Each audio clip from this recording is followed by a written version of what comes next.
welcome you all here tonight for a very, very special program. So this program is associated with our brand new exhibition, Old Chan Magic, Chinese Root Southern Branches, which is all around you right now. We are so excited to also have this program be a part of the Hungry for History series in partnership with the Savannah Municipal Archives. So it will be available online to view later as well. So if you want to come back to it, you can definitely do that.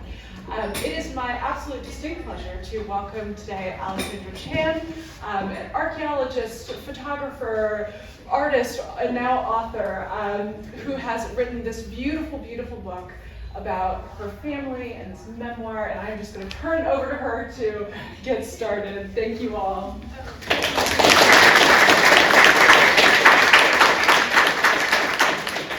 Hello, look at all this wonderful,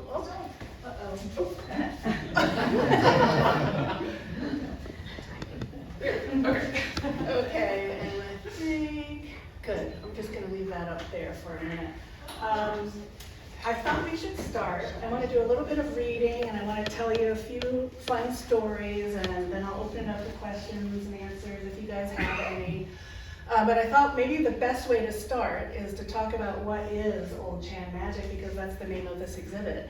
And it was such an apt phrase that they asked if they could borrow it from this book to name their exhibit. And it's a phrase that I coined myself to refer to a very unique brand of personal magic that so many of my elders had when I was growing up, often down here in Savannah. Can everyone hear me? Am I projecting? Okay, great. So before we get started with the presentation and stuff, I want to read to you a little section from the book in chapter 2, which is called Small Wonders.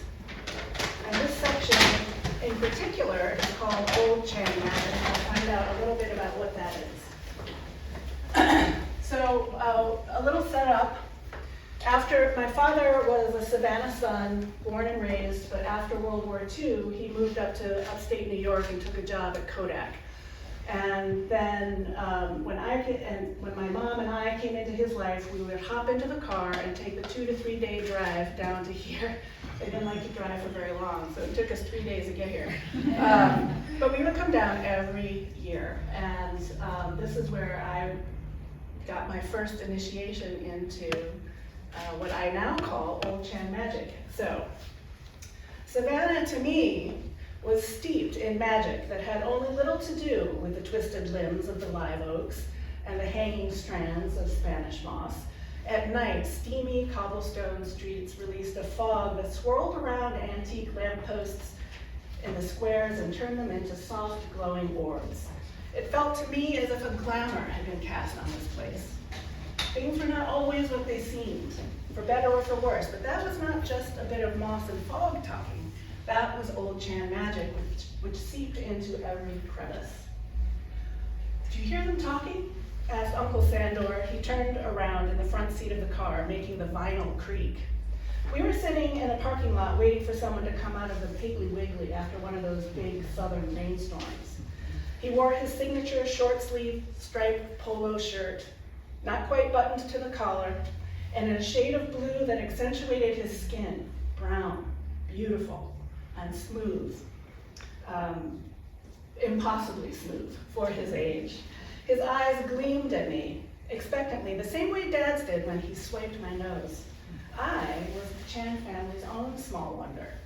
No one had expected me to come along at this stage in the game, when all of my aunts and uncles were settling into retirement, and my cousins were parents and even grandparents in their own right.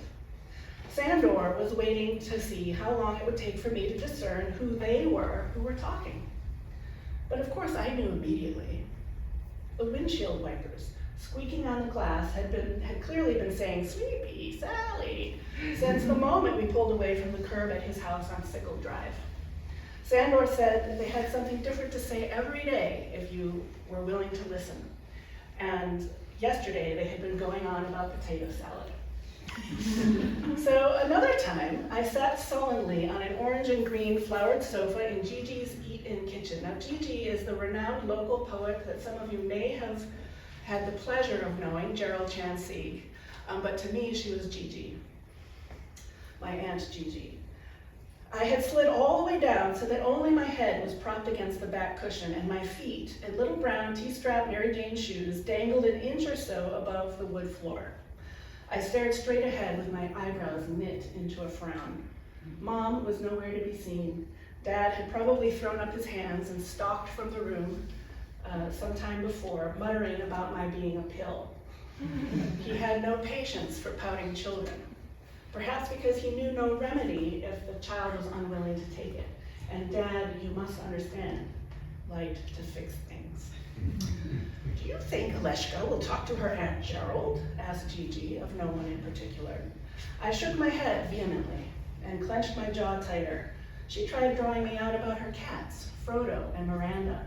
Miranda, whose name meant to be wondered at, was the smallest, and Frodo, Baggins, was easily the biggest cat I had ever seen, and since Miranda was Frodo's mother, they made a comical pair.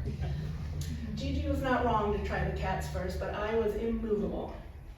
Well, you're doing it wrong, interjected the lamp on the side table next to me, seeming to address itself to Gigi. My eyes jerked to the left where the lamp was, then quickly over to Gigi, who was sitting there quite still. With a knowing twinkle, I looked straight ahead again, determined not to be tricked out of a mood. Oh, really? Gigi asked the lamp. Yes, said the lamp imperiously. Any fool can see she's had it with people. And then more solicitously to me, haven't you, girl? And the voice was gravelly and small, sounded like a gnome on his third horn of mead. I slid my eyes back to the lamp and considered, and because the lamp had got it just about right, I nodded. But you would talk to me, wouldn't you, little girl, said the lamp, because I'm not a dirty, rotten human being. I'm just a lamp. I sat a little higher on the couch and nodded again, and I looked at Gigi, who kept smiling at me, eyes sparkling, legs crossed, not moving a finger. What seems to be the trouble, little girl, said the lamp. I turned straight to the lamp and leaned in on the armrest and said to it in a stage whisper, Daddy's a liar. He said we were going to go to the beach and catch clams today, and now we're just going grocery shopping. I hate when that happens, said the lamp, with gratifying emphasis on the word hate. Why are you going grocery shopping? A family party, I said, rolling my eyes and flinging myself again into an aggrieved slump. I hate family parties, said the lamp. They're the pits. I giggled because I loved family parties. What do they need groceries for? The lamp pressed on. Let's just feed them cat food. I laughed out loud, and that was that, and perfect ventriloquism with a list of small wonders you might find if you hung around the chans for very long. It wasn't that everything was a bowl of cherries. Dad stopped visiting family around 1953, which was the same year that his father, Daipeng, and his baby sister, Bernice, had died just within weeks of each other. Bernice leaving 3 children under the age of 10 behind her. And that would put any family under strain, regardless of what other underlying troubles might have existed. But things picked up again when Mom and I entered his life in the early 1970s. Now, Gigi was a poet, as we all know, but she was also the keeper of dreams in our family, and she would brook no bad blood or ill will among the lot in her presence. She allowed for the best in everyone. She knew your heart and sussed out your greatest yearnings without your even having to speak them. What's more, she caught them for you and kept them safe, filing them into family lore as if they were a done deal, even if you yourself fell spectacularly short. All you had to do was want to be something, and you were already it in her eyes. Everybody was their best in her calculation, a writer, a filmmaker, a showman, an artist, a hero. Isn't that the most magical thing of all? Dad liked to call it poetic license. I knew it was a little more complicated than that. After Dad, it was Gigi who showed me that the best way to find magic is to look for it, and set about doing it at the slightest provocation, even in the giant slugs the width of my hand, that invaded the cat bowls on humid mornings on the back door stoop 2 flights up. She presented these beings to me as closer to fairies than goblins. To her, they were tiny nighttime revelers riding on mysterious moonbeams to her door. Wingless, footless, boneless, blind, she used to chant. One day she wrote a poem about them, snail without a shell, and she called them fondly a leaf for old pain. I wanted to live in the world that she saw. So to call a slug beautiful and to make another see it too is old Chan magic in action. It also right-sizes your humanity and your pain because it implicitly acknowledges your place within a wide, wondrous web of creation that has nothing and yet somehow everything to do with you. If slugs are beautiful and can do hard things, then by God, so is everything. So can you. To believe in magic, cultivate this combination, an expectation that beauty and mystery can be found anywhere. A willingness to search for and see it, and an unabashedly held belief that oneself is never to be taken too seriously. That's some of the old Chan magic.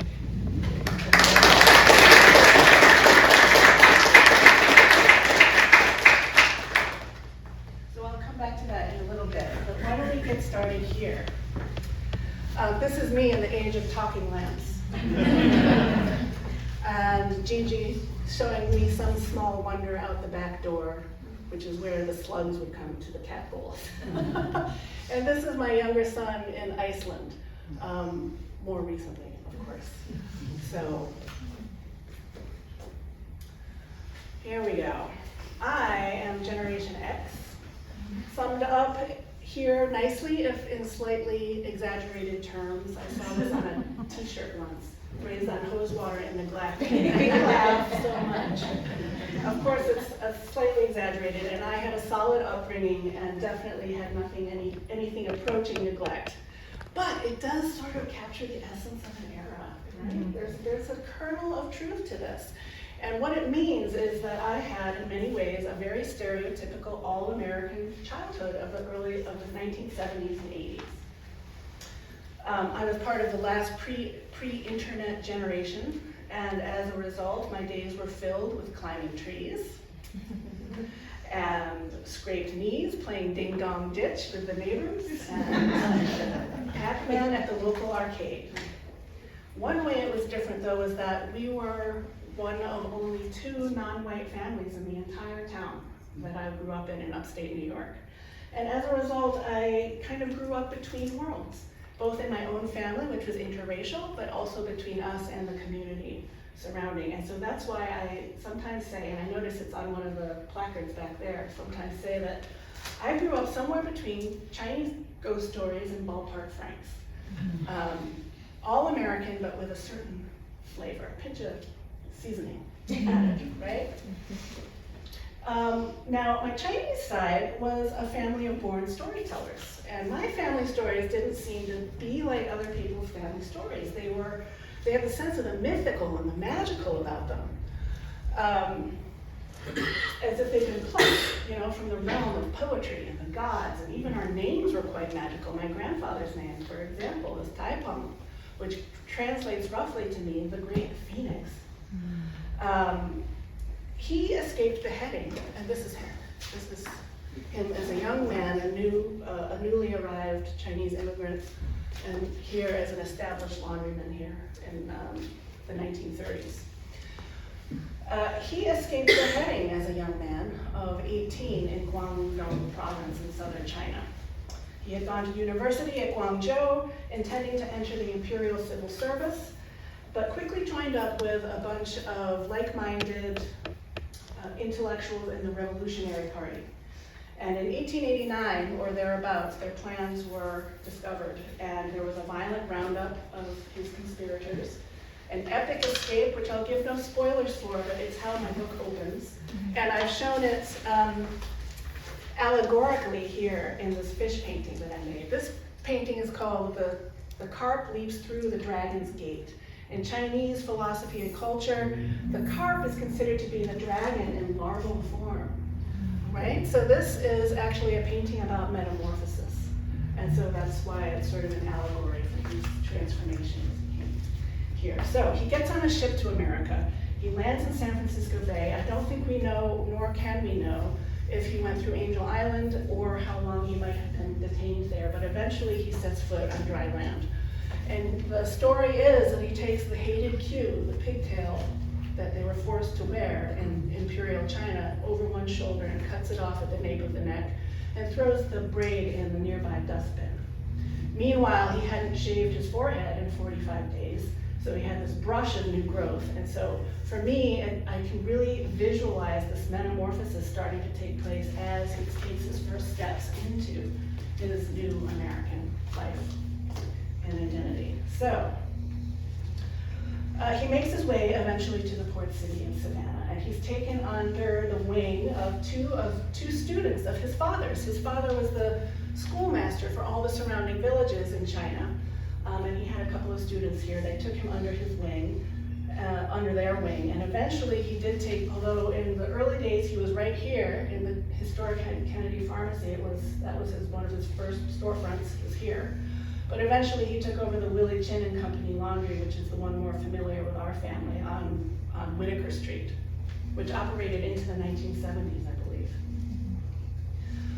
He never intended to stay, but things got complicated. Number one, he couldn't return because of the political climate there. It was never safe to return. Soon enough, he also had 6 children, a business, employees, money was tight, and then, all of a sudden it's the Great Depression, and, this dream he had of returning home kind of eventually slipped through his fingers. And though I understand him to have always been a cheerful and resilient person, this was his primary grief work, I think, in his life, I imagine. I also think that the Chan children felt his longing. I know this because Gigi wrote The Laundryman, that beautiful poem, which is also in the beginning of the book. The children felt his longing, and as we move deeper into the book, I explore the possibility that it was this reluctance and longing that might have driven the Chan children to conjure magic in the way that they did, as a subconscious attempt to reassure their father that it was all worth it. Look what we have done, Papa, it was worth it, right? So I structure the book around the years of the Chinese zodiac, from Year of the Ram in 2015 to Year of the Tiger in 2022. These are the 7 years that followed the death of my father and last parent. And the stories that I tell in the book are all respond to or represent in some way the particular gifts and challenges that come with each year, each animal year. So Year of the Rat has a certain particular energy, and so I'm telling stories about that kind of elicit the energy of the rat or the pig or the ox and that sort of thing. And as we move into the book, the healing also begins to intensify, and I hope also that you as readers will experience some breakthroughs of your own. You may come to find your own answers about some of life's big questions and the great mysteries. It's an invitation, it's not just a story. I hope that readers will find that to be true for themselves as well. Now, let's talk about who this guy was. Who is this guy? Who's my dad? He's the 5th of 6 children. He's the youngest son of the great Phoenix. And the 5th of 6 children. I think it must be a birth order thing, because by the time you have 5 kids, you're just not giving the same level of guidance and discipline, right? And he was a rascal, a real rascal, and just bubbling with creative energy and vision from the get-go. I call him the most interesting man in the world. Tongue-in-cheek, of course, but in reference to the old Dos Equis beer commercial campaigns. I don't know if anybody here might remember them from the early 2000s. Very clever. From the very beginning, the first time I saw that commercial aired, I thought to myself, this guy is the real-life counterpart to this fictional character created by a beer marketing campaign.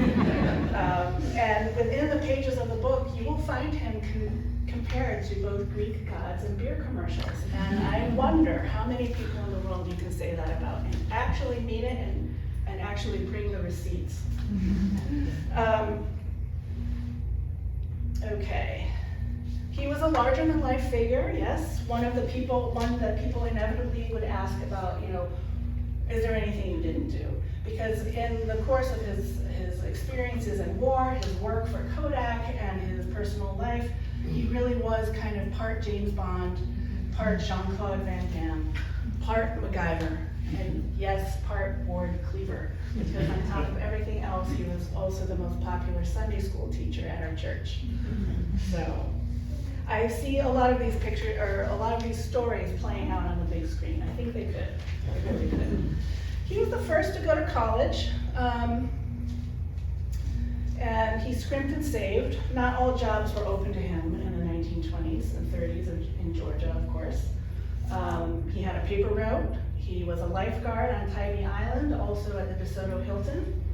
He was on the local pro boxing circuit under the name Chino Chan, and when he hung up his gloves, he was undefeated, 33-0. And I like to tell people the story when I asked, Dad, how did you stay so pretty? And he said, I guess nobody could hit me.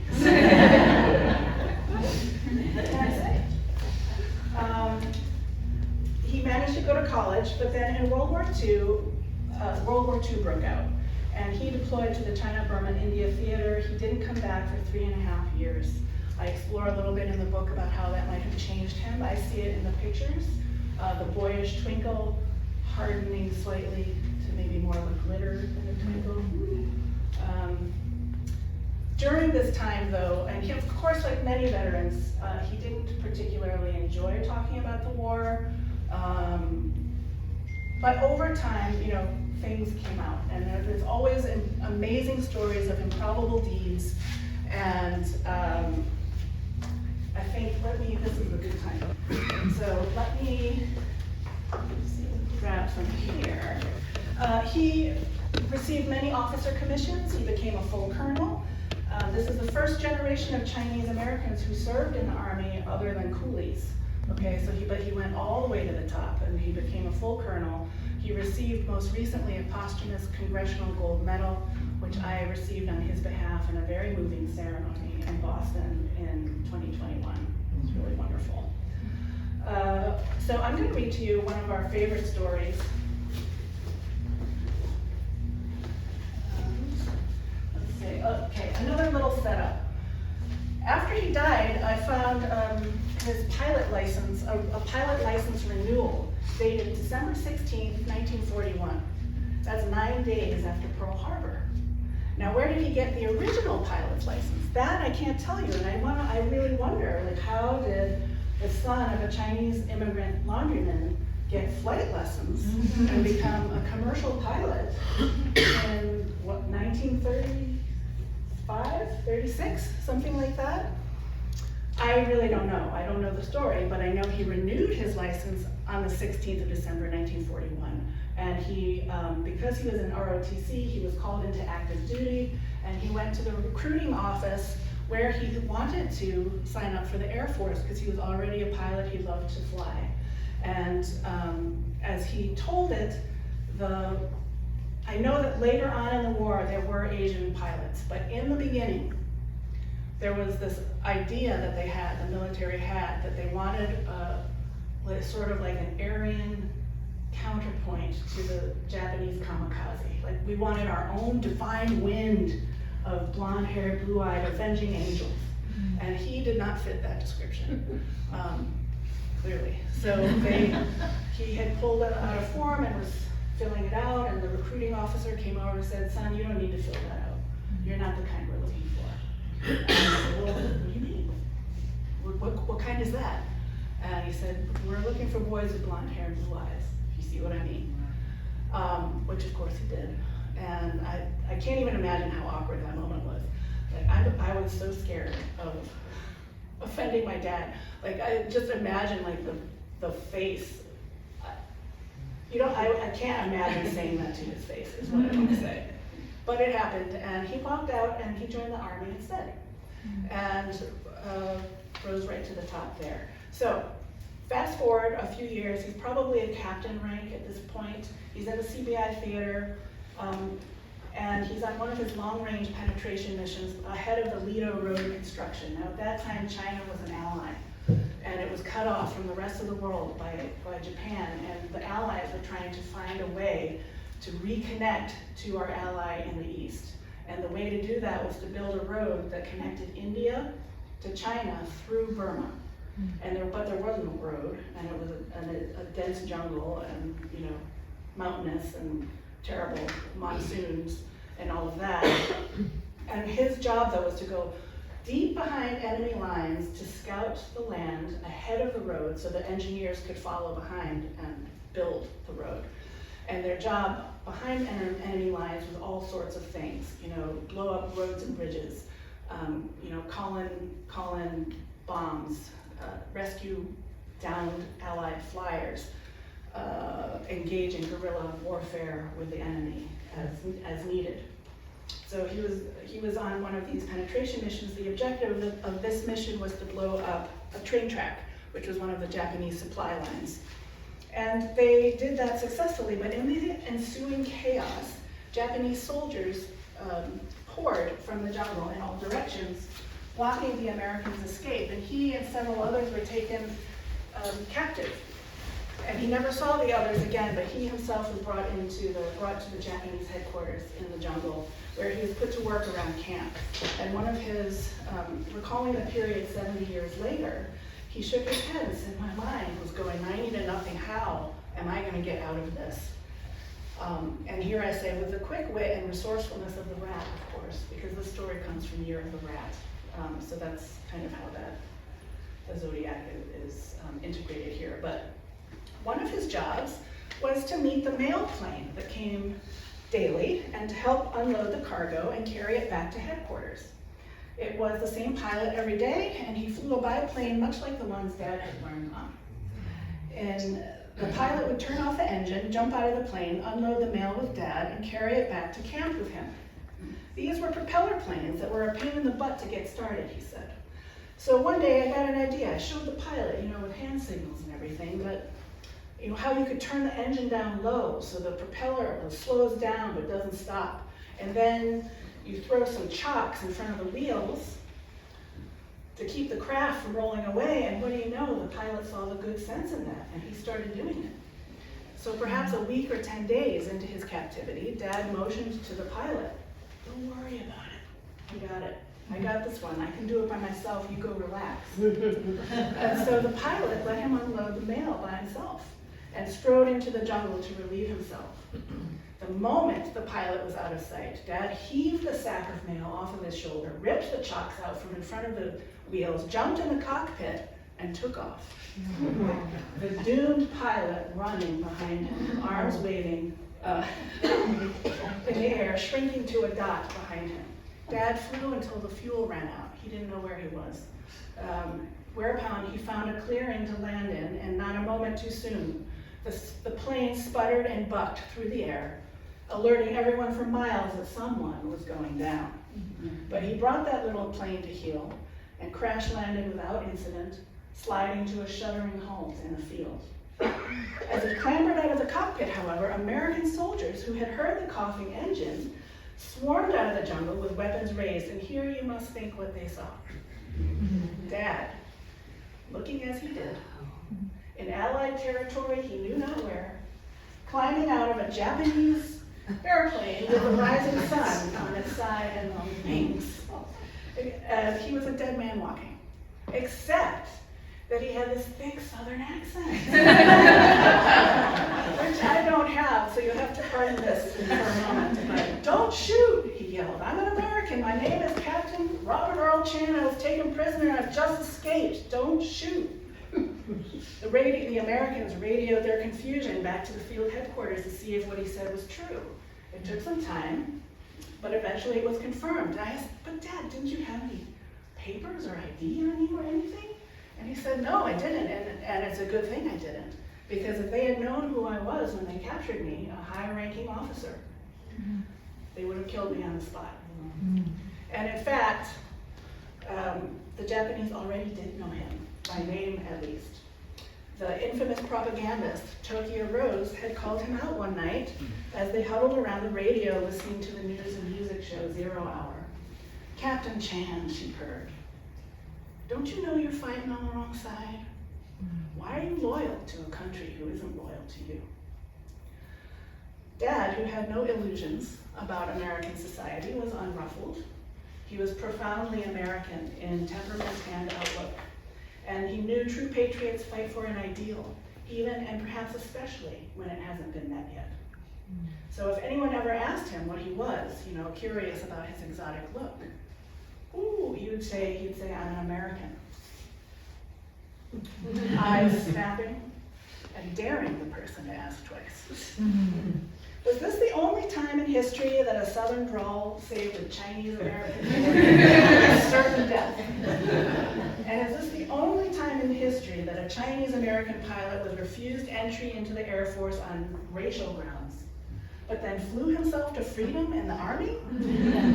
I think the answer to both questions, my friends, must certainly be yes. And that's another example of some old Chan magic.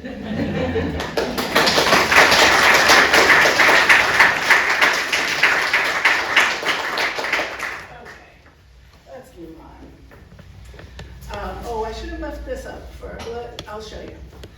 Here's some college pictures, and here's some war pictures. This is interesting to me. It recalls the fact that he didn't have any papers on him when he was taken prisoner. He was a high-ranking officer, but he always wore a work hat around on the base. I think he just didn't sit well with the hierarchy or something. I don't know. Like when he was at work on the base with his men, he was always wearing the same. I mean, he was indistinguishable from the others. So that's probably how he managed to survive, actually, because he didn't enforce those hierarchies when he was on the job. Anyway, okay, so after the war, he moved up to Rochester, New York, settled back. Let me see what the next, here we are. Okay, here we are. After the war, he moved up to Rochester, New York, settled into civilian life, had a family, started working for Kodak, and he was first charged with coming up with a viable competitor to the Xerox photocopying machine. But little did anyone know that Xerox was the Apple or Google of its day, and absolutely no one could touch it. And eventually, he realized that not only was he on a fool's errand, he didn't even like chemical engineering, which is what his degree was in. So he quit in a blaze of glory in the big Verifax presentation. His story, which he always would laugh so hard he couldn't even get the words out, but like they're giving a big presentation to the executives, and they were telling them what they decided to call this thing. It was going to be called the Verifax. And the executives were really excited about it. "Yeah, it sounds really good. It sounds really good." And Dad stood up and he was like, "Yeah, they call it the Verifax because the quality varies so much." "Good luck to you." I quit, and he left. So he quit in a blaze of glory. Word got out before he had even cleared his desk out that Bob Chan had quit in a blaze of glory, and someone let him know that there was a job elsewhere at Kodak. Namely, in those conspicuously inconspicuous buildings behind fences and alarms where no one saw anyone they knew come in or go out of. "Yes," the man said, "there's a job there. Do you want it?" And my dad said, "Well, I don't know. What would I be doing there?" And the man said, "I'm sorry, I can't tell you that." Like one of those old spy shows. Right? "I could tell you, but then I'd have to kill you." But he was the kind of person that is exactly the kind of answer that would spark him up and challenge him. And so he said, "Sure, sign me up." And that was part of the Corona program, which was America's first successful spy satellite program. And he was charged with leading a team to develop a lens that could take the first pictures of Earth from space, with enough resolution now to differentiate between two yellow lines on the highway, or to read a headline on a newspaper, but from space. And I have to tell you, or remind you, that he was not an optical engineer. He was a chemical engineer. But he learned on the job, he taught himself how to do it, and he did it. And who does that? Nobody. Nobody. At the same time, getting back to who this man really was. At home, he was charming and warm and witty and wise. He was, like all of my elders here you see in this room, uniquely gifted with children. He was my primary caregiver as my mom forged ahead as one of the first truly professional women in this country. She was one of the first women coders at Kodak. And so as I was entering kindergarten, my dad was settling into retirement and becoming a stay-at-home dad. And so this is why I think I imprinted on him so deeply.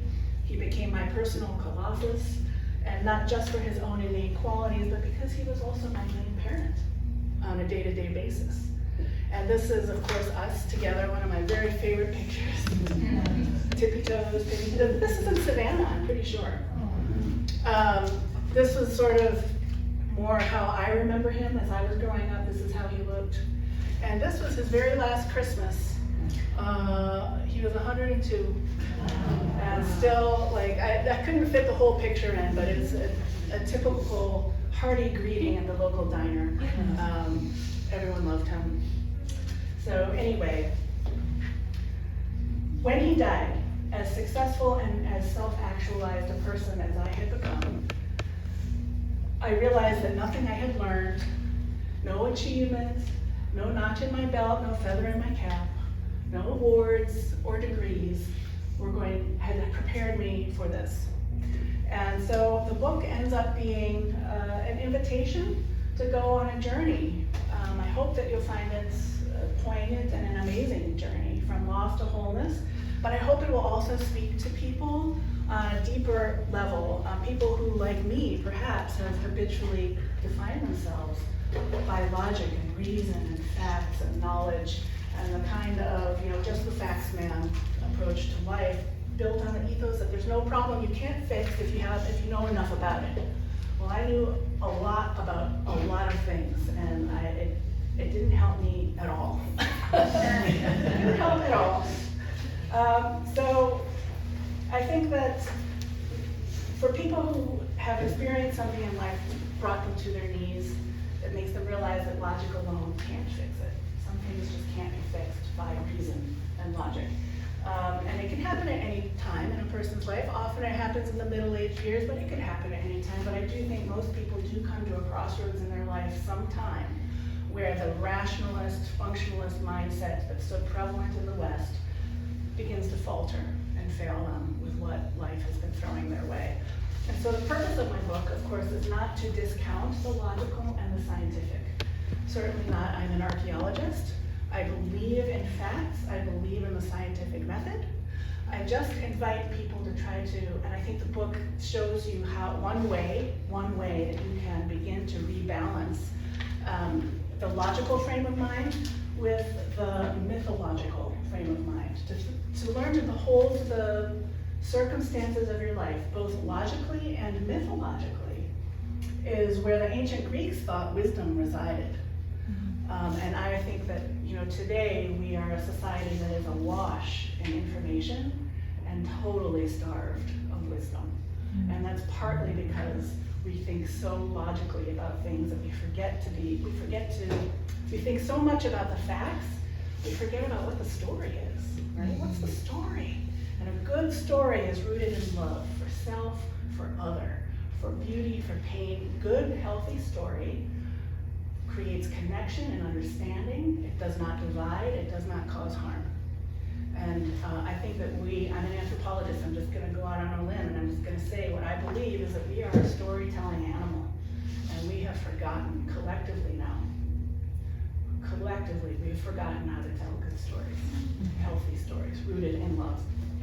So the book is an invitation to start getting back in touch with your own inner storyteller. You don't have to want to write a book. We're all telling stories all the time. What did I just say? We're a storytelling animal. We're telling ourselves stories all the time. So whether or not you're writing a book or anything like that, you can always still get in touch with your inner storyteller and start learning to tell better stories and see how your life transforms. Okay. I think that the importance of, this is me in Iceland getting reconnected to myth and story. The rigid structures of my old functionalist self is starting to crumble in Iceland, which I describe in the book.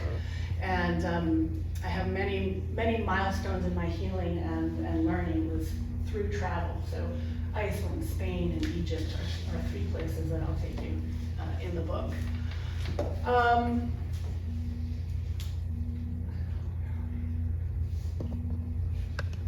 I like this. I wanted to share this with you. This is from one of his letters. This is from his first wife, though.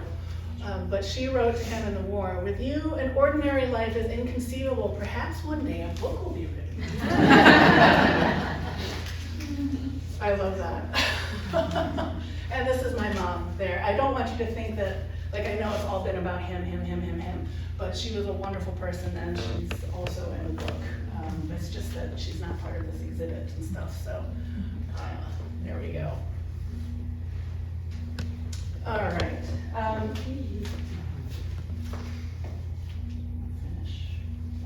Let's kind of conclude things here. The more, I want to say the importance of storytelling and learning to tell better stories in your own lives is that the more we appear to have no control over the world's pain or our own destinies, it becomes more and more important that we tell each other stories about who we are, why we are, where we come from, and God is possible. What would you have done? And then what? These are the things that build bridges. I think that the future is in the hands of the best storytellers among us, and that the storytellers are going to be the ones that are the healers and the bridge builders, and protect storytellers at all costs, and become better storytellers ourselves. In writing In the Garden Behind the Moon, I came to the conclusion that that's what we really need as a world today. Fewer heroes saying that they can fix it, and more and better storytellers. It starts with each of us.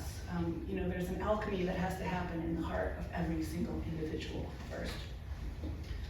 I hope the book will, among other things, reconnect you to a sense of your own wonder and possibility and awe.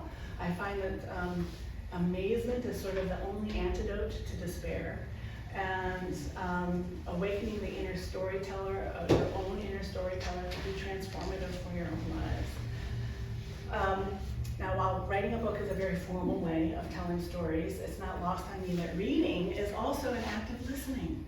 And listening is an act of community and friendship and love, which is everything the world needs now, right? That's the real magic. And so I want to thank everybody who came out last night. I want to thank everybody who's here today for listening, for reading, for engaging in this beautiful act of community and friendship and bridge building. So necessary. I want to commend and thank the Davenport House and the Municipal Archives for hosting this event, and more importantly, for their commitment to highlighting these more inclusive histories. We are moving into fraught times around this, where real history is being challenged and erased and dismissed as woke. Voices and initiatives like this one are so important in times like these. And so while the Chan family story is one family's personal story, I hope it really belongs to us all as Americans. I hope I've communicated that in the book. There's a chapter in there called American is Apple Pie. Mm-hmm. And we aren't exactly what you think of, the first thing that you think of when you hear that phrase, American is apple pie, but that doesn't make it any less true. And because I would say this is an American odyssey. Nowhere else but in America could the old Chan magic show have unfolded in the way that it did. So I want to say, don't be afraid of, I think I'm preaching to the choir here, but spread the word, don't be afraid of real history. Read it, teach it, go tell it on the mountain. I want people to know that I think the Chan family provides a wonderful way of knowing it. The truth of the old Buddhist saying, no mud, no lotus, no grit, no pearl. I think that there's a garden behind the moon in each one of us. I think it's hard to find. I think it's even harder to get to. But I have found that it's a journey worth taking. I hope that you each will too, and that you will each leave room in your own lives for a little bit of mythic magic yourselves. So with that, I skipped all these slides. I'm so sorry. Well, I'll just do them real quick. My parents were like, fondue and dancing and Tennessee and Carl Sagan and 1970s. That was the peak of their social lives. The bowling team. They had his and hers Corvettes. Come on, look at this. And me, never happier than dressed for one of their impromptu jam sessions on a Halloween night. Wonderful, wonderful memories. My grandfather died when he was much older. That's a portrait taken by my father. This is a painting from the chapter called 4 Seasons. I've got 4 different paintings that kind of tell the story of that year. And the snowy owl is thought by many owls are thought in many cultures to sort of be able to cross the veil and communicate between us and our ancestors. So you'll get to see that painting there. And what is this? I'm tired tonight, so I'll tell you I love you in geometry. I love you more than yesterday and less than tomorrow. And this sort of shows the dual timeline that's happening. On the surface level narrative, there's the 7 years, 2015 to 2022, what's happening in the modern day. But then there's, you kind of tip backwards through time, and we have the second timeline, which is the early 20th century, and all of these pictures leading up to World War II. This is the 4 seasons: spring peony, summer lotus, autumn moon, and that's just okay. That's a different. Yes, that's in the book too. This one's about intuition and returning to the world after you've been away for a while because of grief. And if you like the book, leave a review on Amazon and Goodreads. It's the best way. If you happen to be related to me, don't say that though. Because Amazon knows they don't allow their family to leave reviews. So just don't be like, I loved Cousin Aleshka's book. 5 stars. They won't print it. Don't put it up. Yeah. So just that's it. Questions? I'm done. Thank you.